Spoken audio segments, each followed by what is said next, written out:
Thumbnail को देखकर आपको भी हैरानी जरूर हुई होगी कि यार हमारे इस चैनल पर जहां पर कि हम लोग करंट अफेयर्स की बात करते हैं वहां पर ये नमक और शक्कर की बात कहां से आ गई।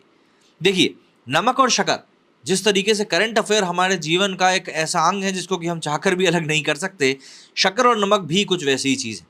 लेकिन कई बार क्या होता है, ये दोनों ही चीजों का अनुपात जब हमारे शरीर में बिगड़ना शुरू होता है तो हमारे शरीर के लिए कई सारी बीमारियों को उत्पन्न करने लगते हैं। और ऐसी वैसी बीमारी नहीं, बीमारियां ऐसी जो कि लाइलाज होती हैं और आपको जीवन भर का दर्द या आपका जीवन ही लील सकती हैं। तो जाहिर सी बात है, ये एक ऐसा विषय है जिसके ऊपर बात करना बेहद ज़रूरी है। और ज़रूरी इसलिए भी है क्योंकि यदि आप जानेंगे नहीं तो आप खुद को जांचेंगे कैसे। तो इस वीडियो में हम लोग बात करने वाले हैं नमक और शक्कर के ही बारे में।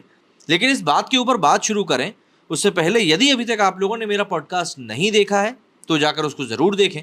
इस पॉडकास्ट में हम लोगों ने बहुत अच्छी बातें करी हैं वशीकरण के बारे में और उसकी सच्चाई के बारे में।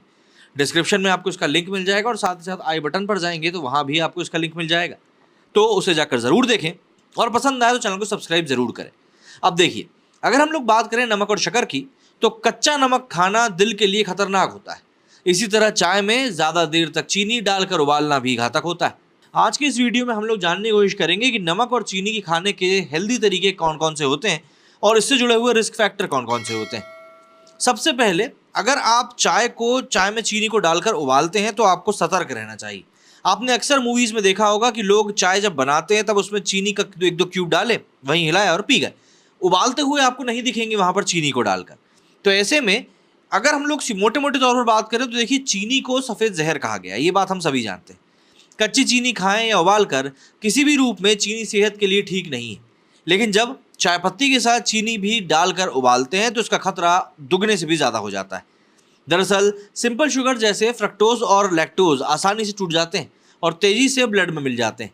नतीजा, ब्लड शुगर तेज़ी से बढ़ता है, यानी कि डायबिटीज़ होने का रिस्क ज़्यादा रहता है। डॉक्टर इस बारे में बताते हैं कि जलेबी देसी मिठाई है। इसे पहले तेल में तलते हैं और फिर चीनी की चाशनी में डालते हैं। ये चाशनी भी चीनी को पानी में डालकर गर्म की जाती।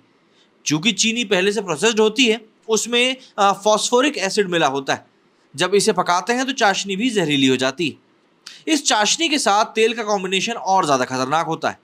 चूँकि जलेबी बार बार एक ही तेल में तली जाती है, एक ही तेल को बार बार गर्म कर इसलिए इस्तेमाल किया जाता है, इससे तेल की क्वालिटी भी काफ़ी हद तक ख़राब हो चुकी होती है। ऐसे तेल में तली जलेबी को चाशनी में डालने पर हानिकारक तत्व जलेबी में आ जाते हैं और इसे खाने पर हार्ट में ब्लॉकेज का खतरा बढ़ता है।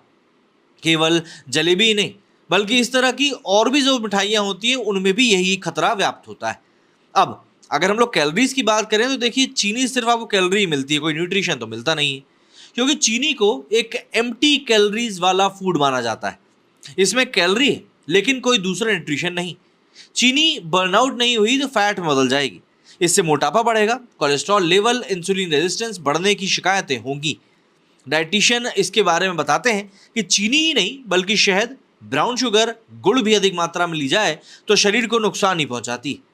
तो ऐसे में शक्कर की बात तो देखिए हो गई, और शक्कर कहीं ना कहीं आगे बगाए हम सभी जानते हैं खतरनाक होती। लेकिन नमक, एक तो नमक होता है भाई जो हमने खाने में डाला, बढ़िया पका लिया और ख़त्म। कई बार होता है कि नमक कुछ लोगों को कम लगता है तो वो लोग ऊपर से नमक डालते हैं। तो वो ऊपर से नमक जो डाला जाता है वो कितना खतरनाक होता है क्या आप जानते हैं? दरअसल अगर नमक और चीनी में से किसी एक को छोड़ने के लिए कहा जाए तो आप किसे छोड़ेंगे?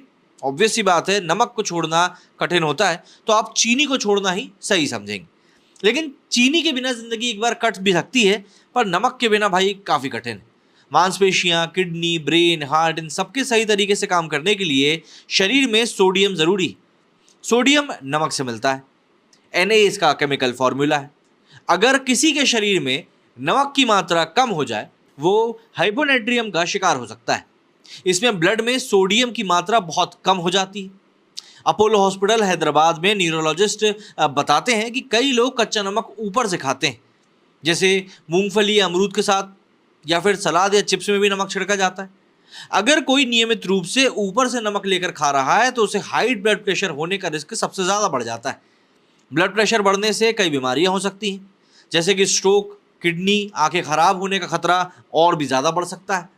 तो ऐसे में जो ऊपर से नमक डालकर खाने की जो लत होती है ना, आप यकीन नहीं मानेंगे, वो भी होती है और ख़तरनाक होती है, क्योंकि ऊपर से नमक खाना एक आदतन बीमारी बन जाती है। ये एक नशे की तरह काम करता है। अमेरिका के न्यू जर्सी यूनिवर्सिटी के रिसर्चरों ने बताया है कि नमक और चीनी नारकोटिक्स की तरह काम करते हैं। डॉक्टर्स बताते हैं कि हम जो भी कुछ खाते हैं वो हमारे ब्लड में मिल जाता है, फिर शरीर ब्लड लेवल बनाए रखने के लिए सारे उपाय करता है, जैसे कि कार्बन डाइऑक्साइड से लेकर ऑक्सीजन, सॉल्ट से लेकर पोटेशियम, ग्लूकोज तक। ये ठीक वैसा ही है जैसे कोई ड्रग्स लेता है। अब अगर हम पकाए हुए खाने की बात करें तो उसके नमक के ऊपर भी सवाल उठते हैं। सवाल उठते हैं कि आखिर पकाए हुए खाने में मिले हुए नमक से क्या नुकसान नहीं होता? तो जवाब इसका है वाकई में नहीं होता। डॉक्टर्स बताते हैं कि सब्जी, दाल या किसी दूसरी चीज़ में नमक डालकर जब पकाया जाता है और खाया जाता है तो ये एक आदर्श कंडीशन होती है, क्योंकि बॉडी को इससे पर्याप्त मात्रा में सोडियम मिल जाता है। पके हुए खाने में नमक का स्ट्रक्चर बदला जाता है, लेकिन ऊपर से नमक खाने पर इसका स्ट्रक्चर वैसा का ही वैसा रहता है, जो कि नुकसानदायक रहता है। ऐसे में ये बात सच है कि जो लोग ऊपर से नमक खाते हैं वे मोटापे के अधिक शिकार होते हैं और जल्दी शिकार होते हैं। आप खुद ही गौर करके देखेंगे कि जो लोग नमक ऊपर से खाते हैं उन्हें प्यास ज़्यादा लगती है, यानी शरीर में सोडियम की मात्रा बढ़ती है, तो इसे घोलने के लिए अधिक पानी की ज़रूरत पड़ती है। किडनी यूरिन के जरिए एक्स्ट्रा सॉल्ट को बाहर निकालती, यानी कि नमक बॉडी में स्टोर होता ही नहीं, लेकिन शरीर में फ्लूइड की मात्रा बढ़ जाती है। शरीर में सूजन, फैट बढ़ने का ये एक बहुत बड़ा कारण बन जाता है। ऐसे में अगर आप धूप में पसीना बहा रहे हैं तो फिर ऊपर के नमक से कोई दिक्कत नहीं होती, लेकिन ये आप और मैं हम सभी जानते हैं कि आज की तारीख में धूप में पसीना बहाने के लिए इंसान को शायद और एक्स्ट्रा एफर्ट डालने की ज़रूरत है, क्योंकि ये बात बहुत इंपॉर्टेंट है कि ऊपर से नमक खाने के लिए शरीर को लेकर काफ़ी नुकसानदायक चीज़ें होती हैं। लेकिन अगर आप धूप में पसीना बहा रहे हैं, वर्कआउट कर रहे हैं या कोई दूसरी फिजिकल एक्टिविटी कर रहे हैं, ऐसे में थोड़ा बहुत ऊपर से नमक खाने से शरीर को कोई नुकसान नहीं होता, क्योंकि इससे इलेक्ट्रोलाइट्स को बैलेंस करने में मदद मिलती है। यदि आप तेज़ धूप में घंटे घूम रहे हैं और ऊपर से जूस के ऊपर से नमक मिलाकर पी सकते हैं, लेकिन घर पर एयर कंडीशन कमरे में बच्चे या बुजुर्ग को जूस में नमक मिलाकर देते हैं, तो जाहिर सी बात है ये नुकसान ही करेगा। क्या कहना है आपका मेरे इस वीडियो के बारे में? कमेंट में ज़रूर बताएं। मेरे इस वीडियो फिलहाल इतना ही। जय हिंद, जय भारत।